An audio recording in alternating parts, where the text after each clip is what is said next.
یہی ہے۔ آپ نے دیکھا جج صاحبان نے لیٹر لکھے جو لوگوں کو انصاف دیتا ہے، آج وہ خود اگر انصاف کے طلبگار ہیں تو عوام کے فنڈامنٹل رائٹس کی پروٹیکشن کیسے ہوگی؟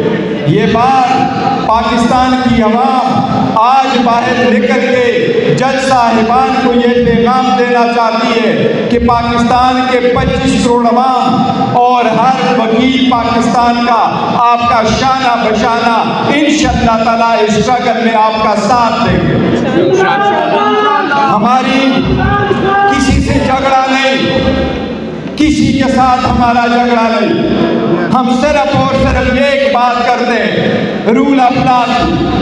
رول آف لا تب ہو سکتا ہے جب عوام کے بنیادی حقوق محفوظ ہو، جب آزاد عدلیہ، آزاد ماحول میں آزاد منش ججز آزادانہ فیصلے کرے۔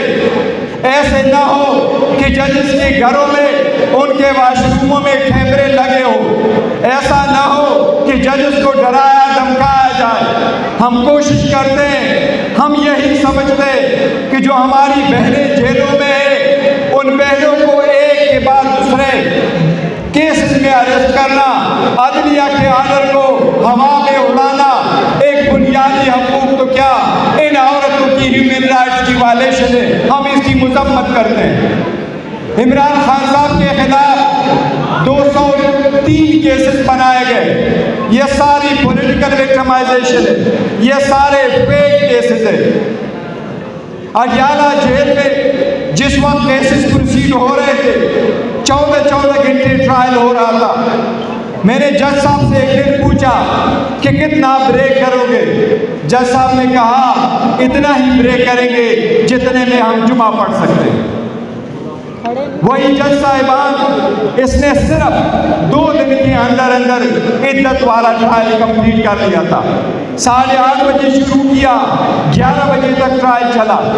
دوسرے دن پھر 9 بجے جج صاحب بیٹھے، 10 منٹ کی بریک کی اور رات 11:45 بجے اس نے ٹرائل کنکلوڈ کیا اور ہمیں کہا کل آرڈر سناؤں گا۔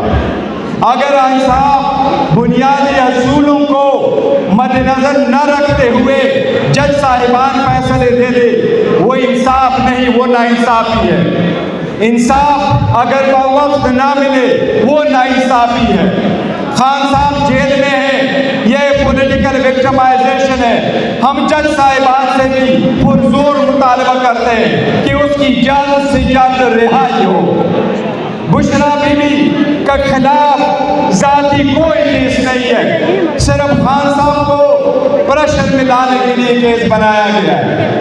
توشہ خانہ میں آپ کو معلوم ہے توشہ خانہ کا کیس الیکشن کمیشن میں چلا تھا، وہ ایک سیشن جج کے سامنے ہمایوں دلاور صاحب کے سامنے بھی چلا تھا۔ توشہ خانہ کے ریکارڈ کے مطابق بشرا بی بی کا توشہ خانہ کے ریکارڈ میں کہیں نام نہیں تھا۔ بشرا بی بی کے نام کبھی گفٹ نہیں آیا تھا، بشرا بی بی نے کبھی کوئی گفٹ ریسیو نہیں کیا تھا، بشرا بی بی نے کبھی کسی گفٹ کے نہ پیسے دیے ہیں نہ دیے ہیں، بشرا بی بی نے کبھی اس پہ کوئی ٹیکس نہیں دیا تھا۔ کیبنٹ ڈویژن سے جو ریکارڈ آیا تھا توشہ خانہ کا، اس میں بی بی کا نام نہیں تھا۔ اسٹیٹ بینک سے پیسوں کا جو ریکارڈ آیا تھا اس میں بی بی کا نام نہیں تھا۔ الیکشن کمیشن کے جو ڈاکومنٹس آئے اس میں بی بی کا نام نہیں تھا۔ ہمایوں دلاور صاحب کی کورٹ کے سامنے جس وقت خان صاحب کو 342 کی اسٹیٹمنٹ رکھی گئی اس میں بھی بی بی کا کوئی ذکر نہیں تھا۔